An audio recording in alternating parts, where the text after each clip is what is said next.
So, Andrew, do you want to introduce yourself?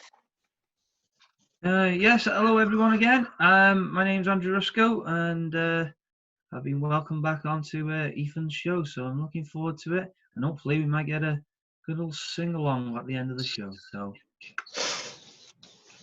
Conrad? Yeah, my name's Conrad Anderson. I don't really support anyone in football, but I do watch it. I am a bit of an amateur fan, but for a living, I am a rugby league journalist. Hopefully, I can bring my sort of take on VAR and how we can compare video referee technology, which has been in rugby for ages, and hopefully we can have a bit of a debate about that. Thank you. Jacob?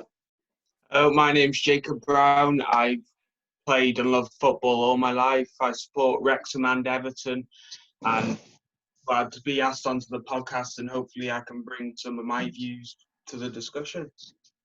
Awesome. And Tom? I'm Tom Winsper. I'm a North East Wales referee, and I also support Man United.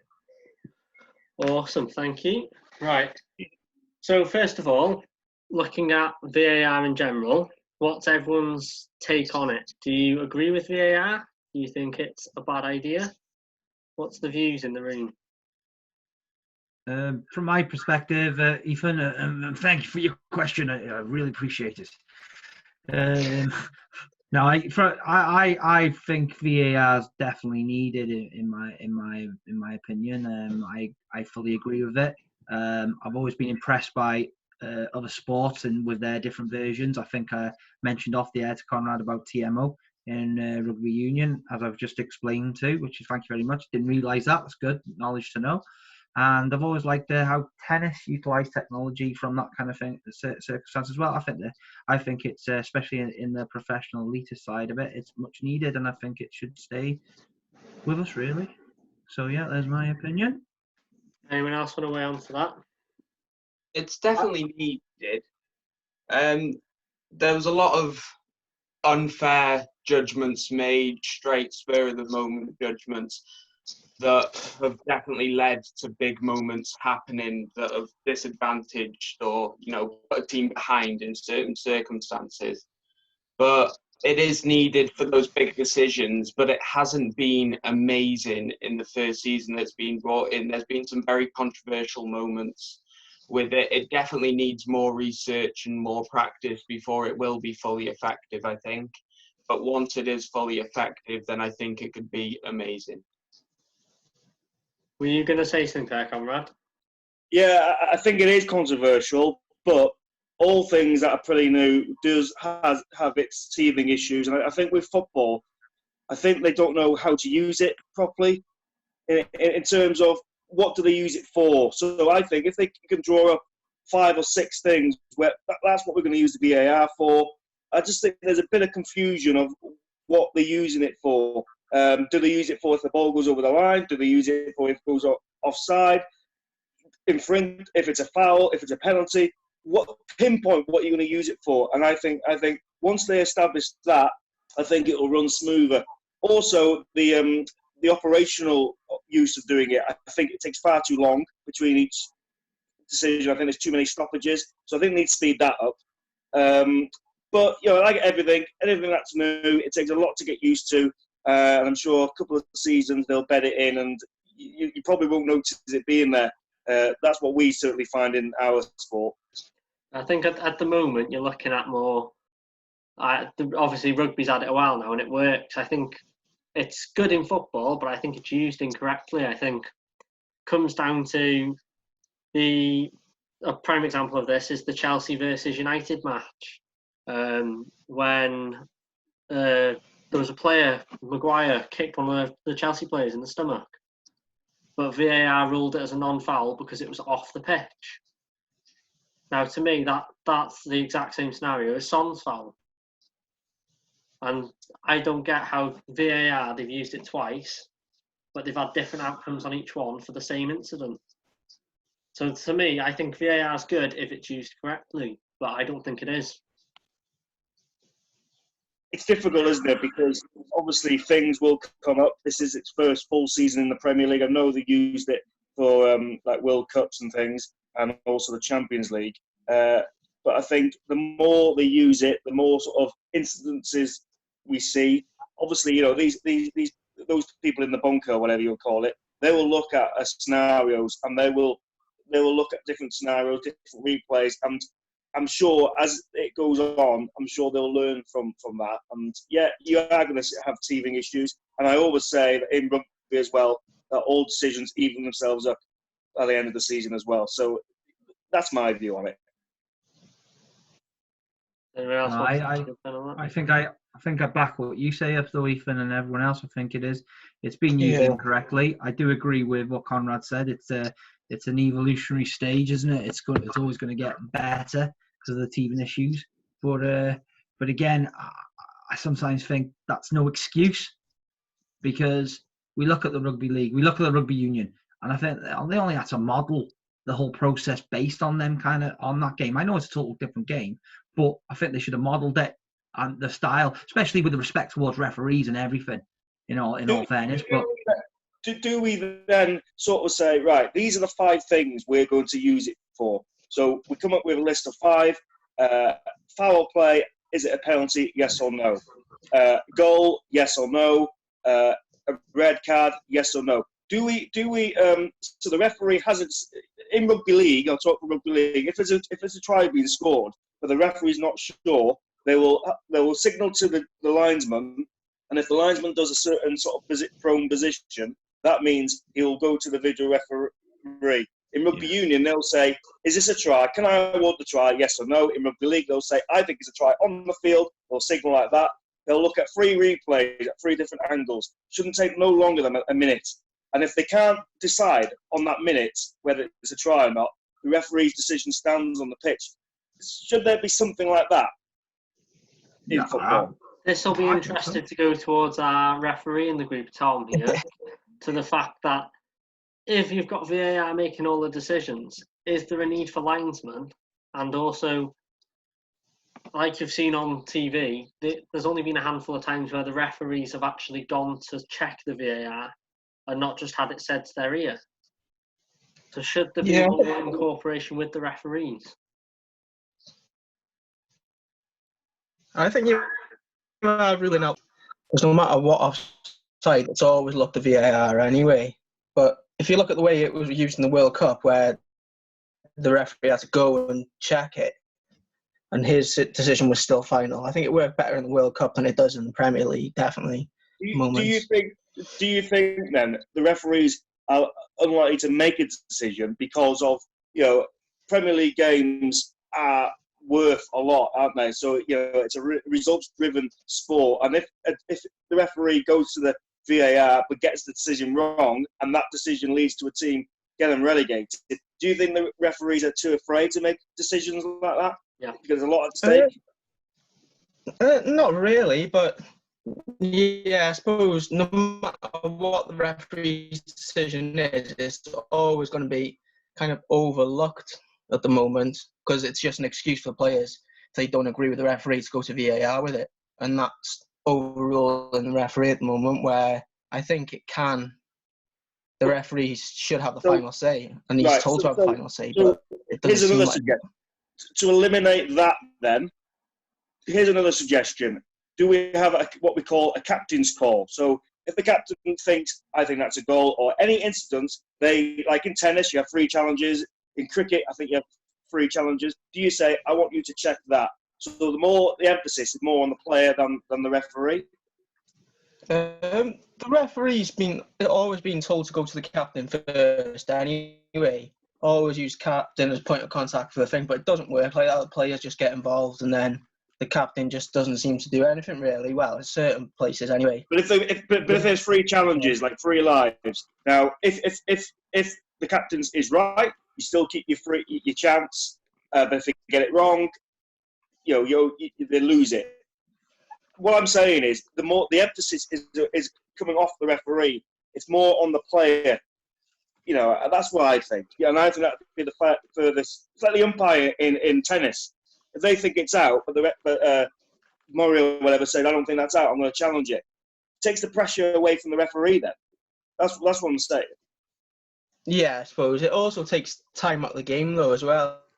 Yeah, but it doesn't take. Yeah, but how long does it take to check if that's an offside? I've been watching football. So you've got and it'd be more like 3 added or 4 minutes.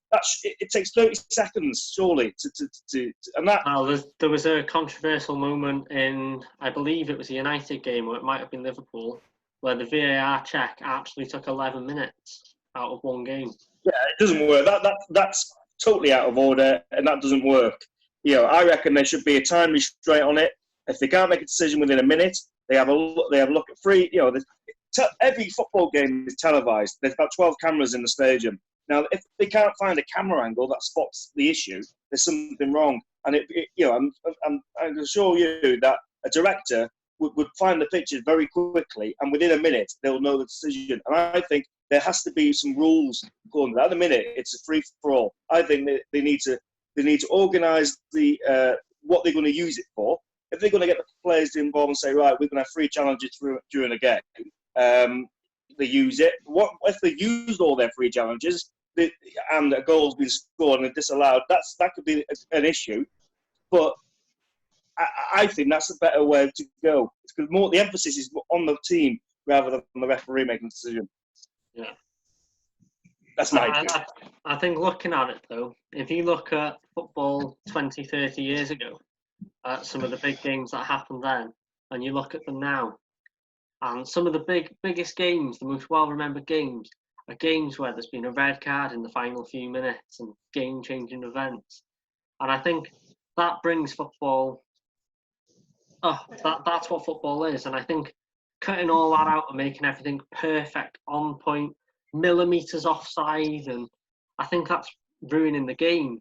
I think it should be kept to serious fouls. Offsides and that should be kept to the linesman. And that's what will create that level of entertainment. But the only issue I find with that is, if there's a fast football game going on, and sometimes the referee or the linesman only see it once, and they might not have a good sight of it, or it might be unsighted. So where do you draw the line? You know what I mean? That's what the technology is for. I just think they need to find a way. These are the 5 things we're going to use it for, and that's it. Keep it within that boundary. Find the 5 ways. I agree with what you're saying there. Whatever, you know what I mean? Restrict it, because at the minute they do it for everything. I think the captain having one call per half is needed. I agree with that. Let's talk about that Frank Lampard goal. If he could have called it and said, "Hang on, I want to know if that goal went in or not," we could have got that decision. Now I disagree to an extent, and I understand it because I have got a football traditionalist mindset. I do understand it, but I think this VAR, sorry, it actually does add suspense to it and excitement. Yeah, I was going to say that. A good example of that, I'll give you 2 examples, is during the Champions League semi-final, or was it quarter-final, between City and Tottenham. Man City thought they'd gone through, only for it to be ruled out by the VAR in the 94th minute. I think, what drama is that? It was a high-scoring game. Great drama, isn't it? That was just great sports and television, that. And also Manchester United against Paris Saint-Germain last season. Yeah, that was what I was thinking. VAR decision where they thought, oh my God, without VAR overturns it. That was just dramatic, and that was great. And I think, if you're on the receiving end of losing, it's not going to be great. But I think from a neutral, I thought, what great suspense that is. And I can assure you, from a TV point of view, that is entertainment, and that's what these directors want, because it creates talking points, it creates headlines, and that's what you want. Sells papers then, doesn't it, as well? So, absolutely. So and you can analyse it, as much as you want. But I thought, what exciting sort of conclusion it was. It was great. Yeah. Well, Neymar's face stated it all, didn't it? He looked like he thought he'd seen the Undertaker had just appeared on the pitch. Yeah. He was like that. Couldn't explain what was going on. That's where my viewpoint is. I think VAR adds more suspense to the game. Yeah, I think Man United beat Liverpool 3-1 on VAR this season as well at one point because every decision went against Liverpool or something. I'm not sure, but I think you're referring to that 1-1 draw in That's October the one. time. Yeah. That's one. I think we beat them I can't 3-1 on the remember, but VAR I decision. remember the match. Yeah, no, it's great. It's great. It adds a suspense to me, in my opinion. I Yeah, like because it. in high stakes sports, every minute matters, and you know, if it's a final or a quarter final, you know, it's a lot at stake, and I just think it just adds to the cacophony of the drama, and yeah, I thought it was great. I thought whether it was right or wrong, but it was great talking points, and that's what you want at the end of the day. No, good. No, Do you not think it destroys it for players, though, knowing that once you score a goal now, you've noticed celebrations are a lot more calm and no one really enjoys scoring as much? Because once you've scored that goal, Listen, you don't actually know if that goal's counted because they're all going to be checked. Yeah, but how often does that happen, though?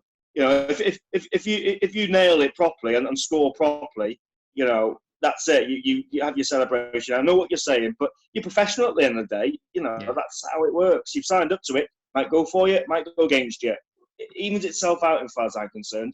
Yeah, okay, it'd be nice to celebrate celebrate your goal, but you know, it's on your stats, isn't it? You can celebrate it with a pint afterwards.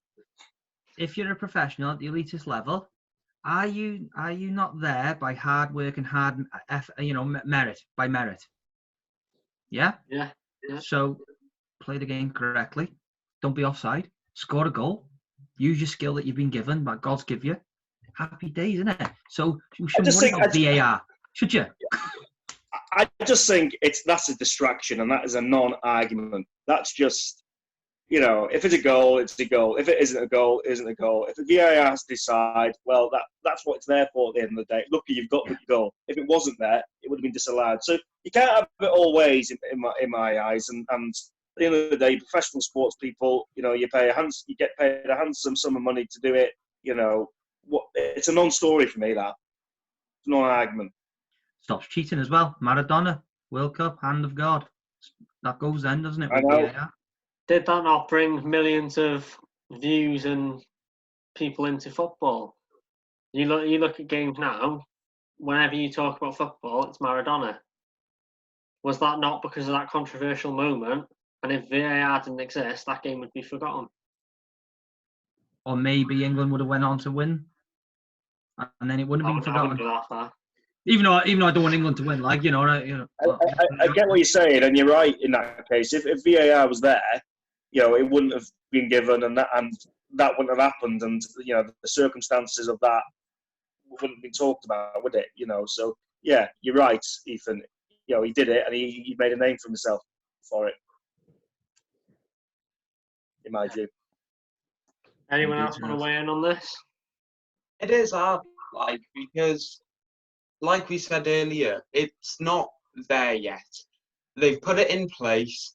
It should have had more testing and modelling off rugby, like we said earlier. They should have had the things that we have already mentioned, with captains being able to challenge and stuff like that.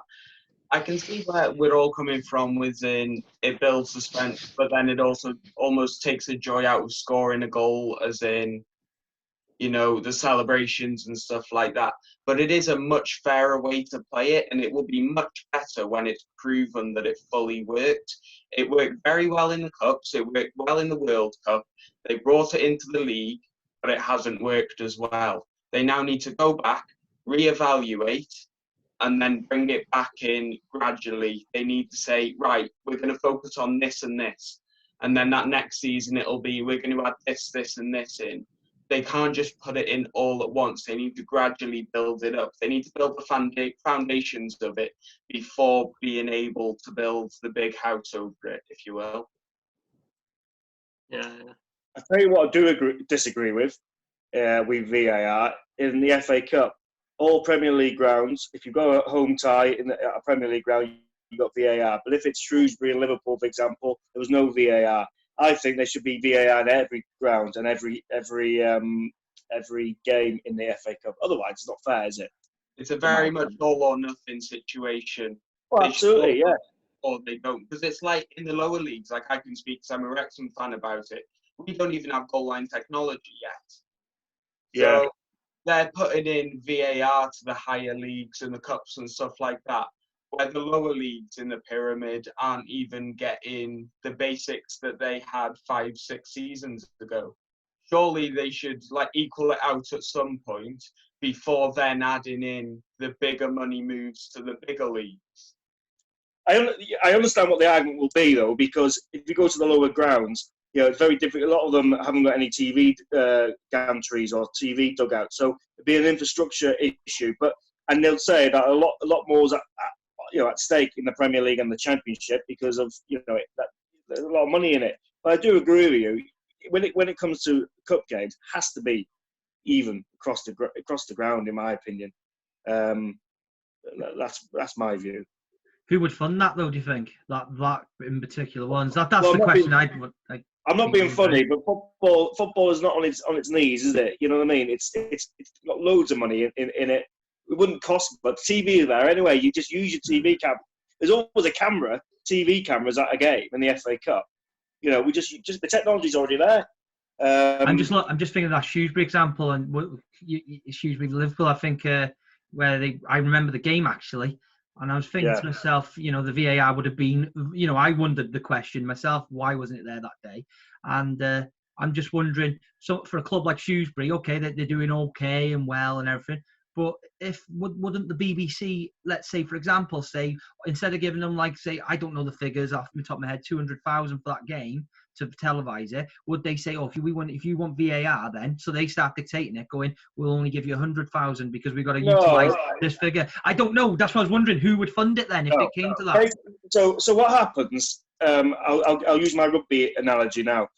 In Super League, when Sky Sports cover a game, the video referee's there. When Sky are not there, the video referee is not there. So we don't get a video referee. We have what we call in-goal judges. So it just becomes part of when these TV contracts are negotiated, that's part of your contract. Say you've got to supply that. They get paid handsomely for it, and I can assure you, it will improve the spectacle and it will improve the experience at home. I think the technology's there. It wouldn't do. A match director will be in a truck in the car park somewhere with a fourth official, say, right, show me camera 1, show me camera 2. And that's it. It takes a minute or two to make the decision. That should be part of your obligation to cover the game. That would be covered in your contract, in my opinion. Yeah. No, I agree. I agree. That's what I think. I agree. I fully agree with you. I would have liked to have seen it in that game, though. For Shrewsbury, I'm sure Shrewsbury had a decision against them, didn't they? They did. As well. They did, and that's why I brought it up. Yeah. It's shame really, but it is what it is. I do think it's interesting having decisions like that where Shrewsbury obviously were disallowed their goal or whatever happened. But equally, I think games like that people find more interesting. I think if it came down to the VAR decision and you had to sit there for 5 minutes to find out whether it was allowed or not, and then you find out and it's not allowed or it is allowed, it's all just a lot of what I see as unnecessary hassle. Whereas you've got a referee there and he's paid sensible money to do that job. Now, what's the point of paying the referees, the fourth officials, the linesmen, if their decisions are going to be overruled by a TV anyway? But that's the ultimate question, though. These referees do not want to make. There's a lot of money riding on this, and a lot of livelihoods rest on that decision. And if it's a big game, I wouldn't want to make that decision. I'd rather have a second look at it, be sure, than to make a rash decision and get it wrong. That's what I can say from refereeing myself. Obviously, I'm not a referee qualified. I've only done charity games, kids football and stuff. But I can say now that I've made decisions where I've had parents come up to me and argue to my face. And at the end of the day, it comes down to the simple fact, as a referee, it's your game, you're in charge. Now, Tom can agree on this one, saying if he made a decision now and someone wasn't happy with it, it's the game at the end of the day, that's his job. He would make that decision and that would be it. Whereas I think if you start getting undermined by VAR, I think it'll stop referees making them decisions in the first place. You've got a point. You have got a point. And that's the other side of the argument. But what's more important at the end of the day? Is it the integrity of the game and relegation properly, or a mistake from a referee? It is a fine balancing act, in my opinion. But in my eyes, it's not how it looks, the referee. It's all about the integrity of the game. And if that's the right way, and we get a right decision at the end of it, that's the way you've got to go. Too much money involved, too much stakeholders involved, and it's a lot of livelihoods. And it's not about what you think. I'd rather get the decision right, and I don't care how we get there, but we got it right. Oops, sorry, my camera fell. Isn't that good refereeing though? Getting it right, isn't that? Isn't that right? Yeah. So what I'm going to go down with this route is, I look at I know you're rugby league, but I'm going to look at the rugby union TMO on this for this example. Every time I watch a referee who goes to that camera, it doesn't undermine him. It makes him look like a really great referee for going, hang on guys, let's just see what's gone on here. Let's make that decision. Right, that's a try, bang, done. Yeah, I think. But in rugby union as well, if there's a game in full play and the TMO sees foul play, he'll say, right, look, there's foul play there. I'm going to look at the replay, and then he'll get the referee to stop the game. That's, as a spectator, you might have missed that, and you think, oh, why is all this? But it's getting it right at the end of the day, and that is the integrity of the game. Same for football. You know what I mean? Yeah. Okay, it might not look good from a spectator at the ground, but if someone's been taken out in midair and it's in back play, but it's away from the ball, off the ball challenge, I wouldn't expect the referee to spot that because he's watching the game. I'd expect a fourth official or a VAR to spot that and alert the referee. That's what I would expect. Yeah. So that's my view. I think it's I bet you didn't expect this, Ethan, did you? I bet you didn't expect this. I know too much. Yeah. Too opinionated. I think what Chopper said there is pretty much bang on, in the sense that I think the way rugby do it, where the referee goes and checks, makes that call, that's the way to go about it. I think at the moment, having someone in your ear and you make that decision, then they go, oh, hang on, let me check it. I think that's the wrong way to go about it. I think the only time VAR should be brought in is if the likes of Tom's refereeing a game and there's a foul and he's not quite sure, he then goes, right, I'm going to check that myself. And I think it should be the referees that check the VAR. Once you make the decision on the field of play, you can't undo it, you can't reverse it. So I'd rather go through the protocol checks first, as we explained before, because of the integrity of the game, and it's a right decision. If I would hope that we wouldn't have too many stoppages in the game, because these referees are assessed on a regular basis. So Tom and Andrew, whoever's involved in the football refereeing side of things, Ethan, you're assessed, aren't you? On a regular basis. And if you don't hit that grade, you don't referee that game at that level game. So you do analyse yourself. They look at the video, they'll look, right, this is where you went wrong, and you expect to get it right, the week after. These referees are full time in football, and they will know. It's like you would pick it up straight away. So you'd think that muscle memory would give them 90% confidence in making the right decision anyway. But there'll be a time during a game, especially the final or a relegation battle or something, I just want to check that just to make sure I'm right. And that's what I think VAR is there for, in my opinion. I think some people have discussed about this fear of stoppages in football. I'm not again, the vital decisions need to be checked. I'm happy with that. Fully back that. Gives the referee chance to go, I want to check that, that's fine. But in the different dynamics in football to rugby as well is, rugby, you can get clustered in with about 10 players on one and you can't see a decision. Whereas in football, a tackle is usually a one-on-one.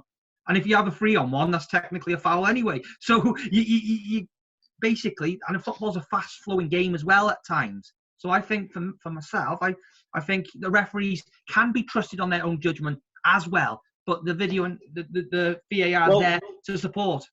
Well, that's what I'm saying. So the referee gives the decision what he thinks it is. He'll say, "I think it's a goal." So basically, is there enough evidence that I can overturn that decision? Now, if there isn't any conclusive evidence, i.e., replay, that it's not very good angles or whatever, the referee's decision remains. Yeah. And also in rugby, there is a like a stop like a shot clock on these decisions. So if it takes longer than 30 seconds, the referee will say, "Well, we'll stick with your decision because I can't overturn the decision." Has to have conclusive evidence. I think that's another thing which has to come in. I think so. I think that you're right there. I also think if the minute you start questioning your own decisions as a referee, and the players clock onto it, they question every decision then, though. And they every time to be checked. So from my point of view, right, so to stop that then, you put a microphone on the referee. And I can assure you then that the players will not swear because they've got a referee and everyone, millions around the world can hear them. And I think, or you say, right, don't swear at me, send them off. Red card straight away. It'll stop overnight. I said that even last night. Another issue is in football, there's a lot of snowflake players. We saw it with Neymar. A lot of them like to make a meal of the smallest tackles, and that needs to get gone. Hopefully VAR, despite it not being there to look at those certain snowflake players, hopefully they will crunch down on it. Because at the end of the day, in rugby, you have some very high-hitting, hard-hitting tackles going in. But then, like, you watch like a PSG match and you'll see Neymar get tapped on the shoulder and then roll in halfway across the pitch. But the referee won't do anything about it. He'll just tell him to get up and get on with it. This is where they need to maybe be a bit more hard with their decisions and just be like, "You've done that, yellow card. Next time you do that, you're going off." Referees, they don't have the same respect as they do in rugby, which is a big issue. But part of the problem, I think players think that they're bigger than the game itself, like Neymar, and it gets to the point where he's having a go at me all the time. If there's a new rule comes in and say, right, any bad mouthing or any sort of dissent, you're getting sent off. I'm giving you a straight red card, and I can assure you that managers will say, keep away. Only the captain addresses the referee. That will stop the hounding of the referees, and referees won't be feeling under the pressure. And I think that contributes to that decision. If they have to make a 94th minute decision in an FA Cup final, and they're hounding him, surely a referee can't make a clear decision. And that's another example where I think VAR comes in to help him. That's another example. Personally, I think we're just giving them a red card straight away for decisions like that. I think definitely a yellow card, yes, caution them. But anything after that, that shouldn't be a sentence. Okay, I'll go with that. Through the game and giving the referee a certain amount of abuse that it's then affecting the rest of the decisions, go for it. But then in the match report at the end, that player should be made a note of, and then he should be fined by the FA or the association they're with in that league. There should definitely be a penalty in place, a fine, to then show them that they do mean business about it and kind of just showing, yes, this is what we're going to do to all the snowflake players, if you will.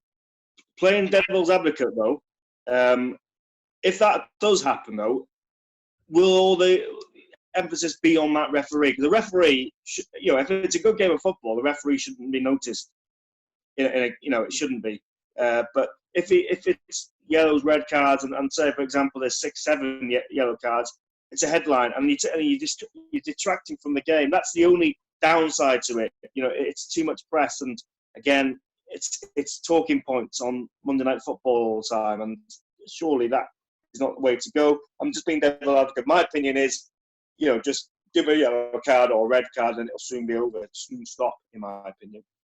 But then you see a Premier League game, it should be more flowing than like a league, like Wrexham's league, like the Panorama National League. It should be more flowing than that. They're up there for a reason. But they're the ones that are being more snowflakey about it and going down on the easier decisions.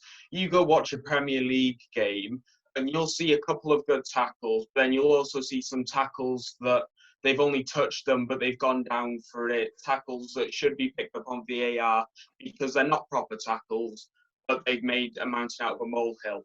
But you'll go and see a Wrexham match, like lower league match, and you'll see those big challenges going in constantly. You won't see any snowflaking around. It's more, in a way, it's more pure football, but they don't have the privileges that Premier League players do with the likes of VAR and, you know, goal line technology and stuff like that, and the better referees. They're in that league for a reason. Therefore, they should act like it. But then you go down to Wrexham's league and they play for the badge. Like, yeah, it's a lot more raw, isn't it, in the lower leagues? And I think it means more. You know, you know, it's more sort of how football should be, I suppose. I think the problem with Championship and Premier League is too commercialised. It's too much. It's a lot of money involved. It's a brand. It's a brand at the end of the day. It's not how it looks on the TV, and I think that's where football's gone wrong in the higher level. And the problem is we've got the lower leagues are left behind, and this COVID-19 disaster speaks volumes about that, because you know Premier League should filter the money down into the lower leagues to help them out, and unfortunately they haven't, have they? And, I'm going to have to jump in here now because we are out of time. We've only got a minute left on this call. Okay. What I want to do before we stop is just go around now, and I want everyone's opinion. If you had the choice right now, just yes or no, would you keep VAR or would you scrap it and just go back to the old football? So Chopper, Yes, you keep it, yeah? that's right. Conrad, yeah, keep it. Jacob, keep it. Tom, Yeah, keep it. yeah, I'd say keep it as long as it's learned to be used correctly. I think that's the way forward with VAR. And just quickly, every decision has to be consistent as well. Yeah. So you can't allow it one week and then disallow it next week. It has to be consistent, and there we are. Yeah. Right. Thanks for joining, guys. That's a wrap. Take it easy, and we'll speak soon. When does that go out?